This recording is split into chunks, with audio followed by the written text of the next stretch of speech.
10-minute best games of 2023 OG Fortnite speedrun challenge at 3 a.m. 2023 was an amazing year for video games, or at least I was told, because I only found time to play like 5 of them, and one of them was Elmo's. So to avoid people getting mad at me, I'm just gonna list off all the games I wanted to play but never did.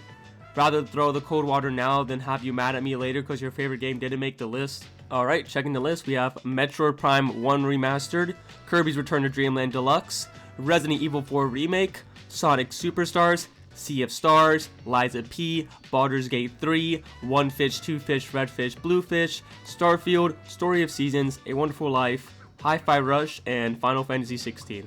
And Final Fantasy 7 Remake and Super Mario RPG were 2 games I played this year, but they didn't make the list because I'm still playing them.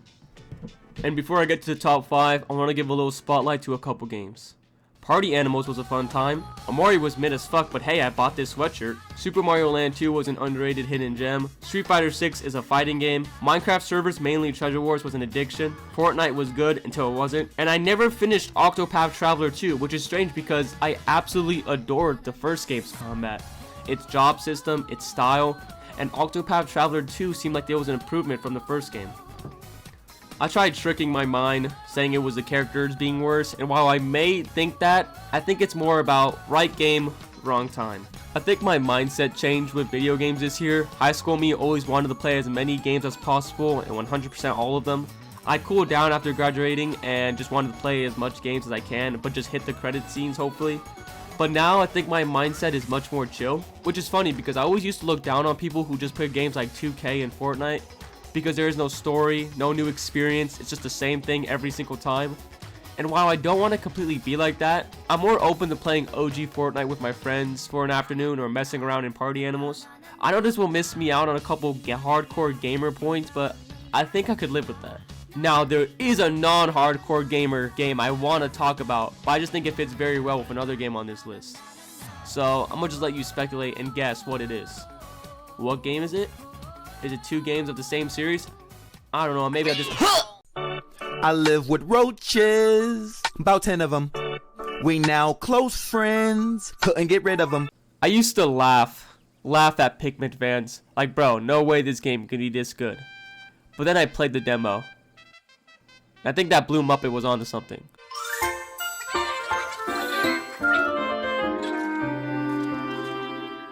Pikmin 4 appears itself as some cutesy little Sims game, but when you actually play Pikmin, it's about these little guys going to war, and you see how cruel it can be when your army falls.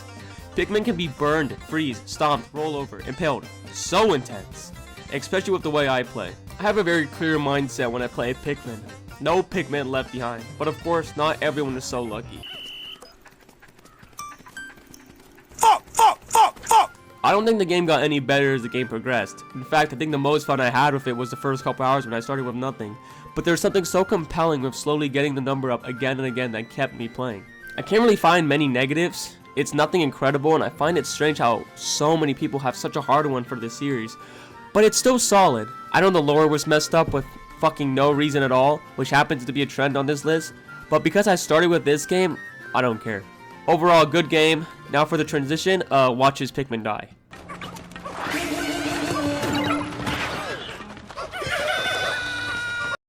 That's it. I quit. It just ain't my thing. The hell with the exams. It's time for my animal crackers. What is there to say about Persona 4 Golden that hasn't already been said? The music is a fan favorite. It has some of the most compelling stories and social links in the whole series. The small, faraway town shows a sharp distinction from the usual Persona setting. The characters, the story, the combat. Everyone loves this game. So what's my whole spill on it?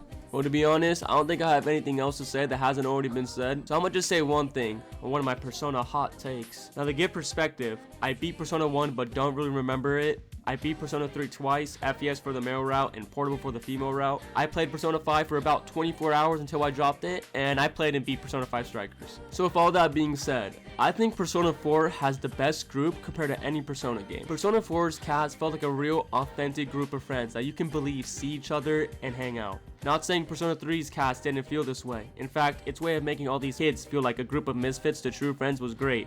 but I felt like that feeling was much stronger with Persona 4. Now with the hours I put into Persona 5 Royal and Striker, I'm sorry, I never got that feeling from them.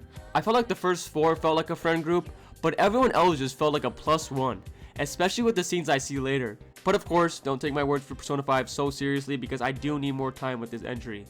And for Persona 1, shit, I even remember the story. I remember what happened in this game. I just thought the protagonist looked cool.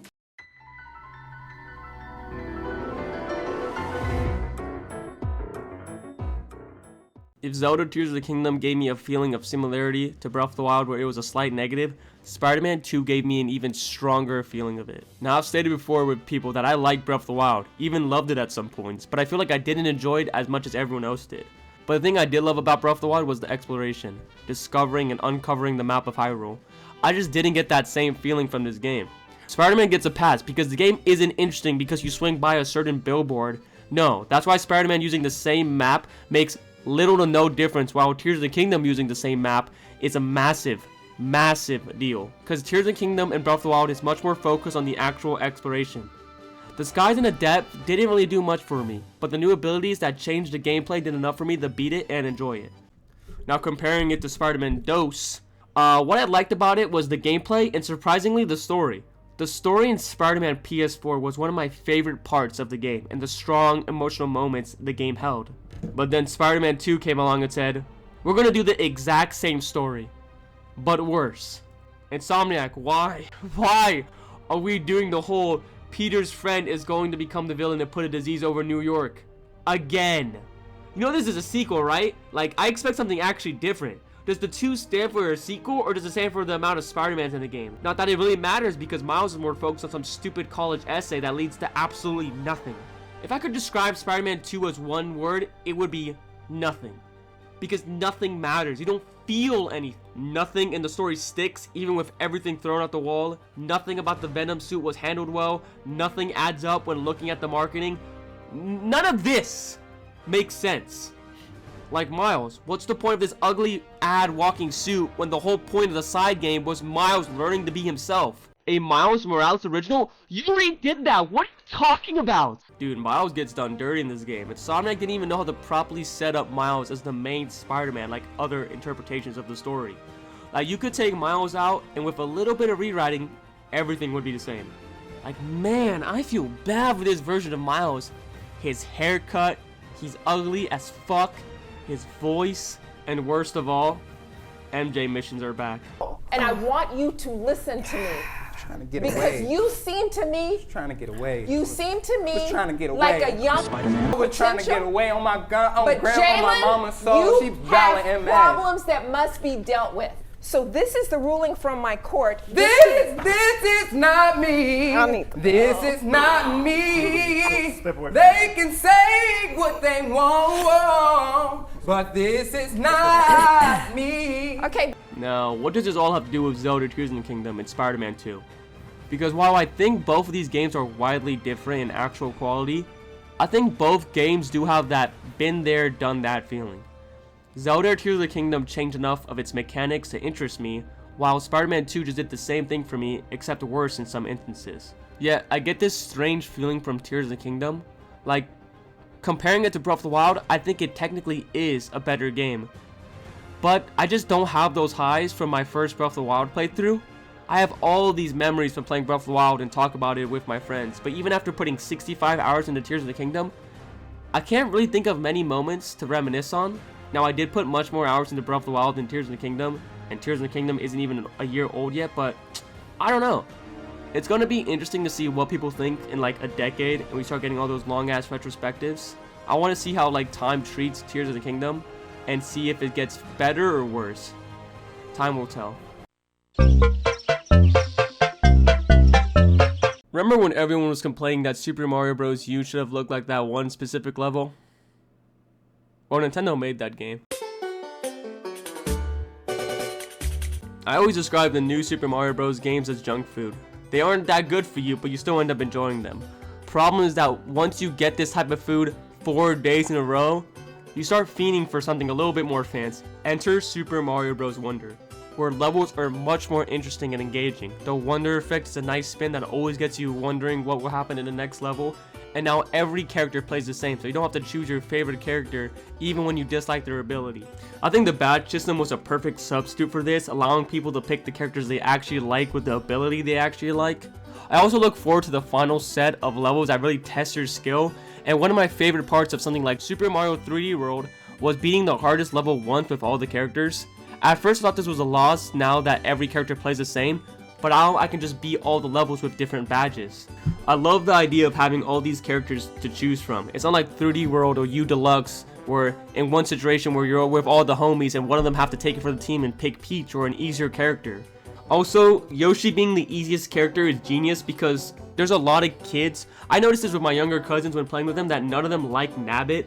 I like Nabbit, but I found little kids to never like him, and who can blame him? Nabbit is like a little fucking squirt, it's a little fucking pitsqueak. Only bad thing I can think of is where these fucking boss fights were terrible. Nintendo, what was happening here? Like, this just feels rushed, and like you could have had such amazing boss fights, but it was just like, go over there, hit the button, you're done. The fuck is this shit? While those two fronts are great, where Engage really falls short is the characters. And then we got Engage's dumbass over here. The story and characters are as deep as a fucking puddle. The story can come up as really black and white in Engage, with apparent anime tropes and a voice protagonist who is somehow even more bland and violent. But for every step Fire Emblem Engage takes, it sadly takes some embarrassing steps back. That wasn't me. That was all AI. Oh shit, all day, pray them niggas go away. Oh, we sell the clowns around, it look like circus show. Now I made it apparent that I really don't fuck with Fire Emblem Engage's story. That I feel like the story is such a basic ass anime ass trope story, where every anime trope imaginable is here, yet it does nothing interesting with it. Some story bits are thrown in for no reason and forgotten about in like 10 minutes. The characters are VTubers with like little to no personality. This is wrong. This is all wrong. All of this. But what's the difference between this and this then? Well, I think it just comes down to the gameplay. The gameplay is 10 times more enjoyable than this game. And for you visual learners, here's some graphs I made. There you go. While I shit on the story of Engage, it never made me angry. But the gameplay of Engage. Arguably the best gameplay of any Fire Emblem game on the Switch. This just, well, that's only like 2 of them, but you know what I'm trying to say. This is just the type of game I just buy, play from beginning to end in like a month, and it's all I think about. When I'm playing it, it's all I think about it. When I'm not playing it, I'm just thinking, man, I just want to go home and play Engage. And after 60 hours in the span of like 3 weeks, I think it's fair to say that I like this game. And I think it's fair to say that Fire Emblem Engage is my game of the year in 2023.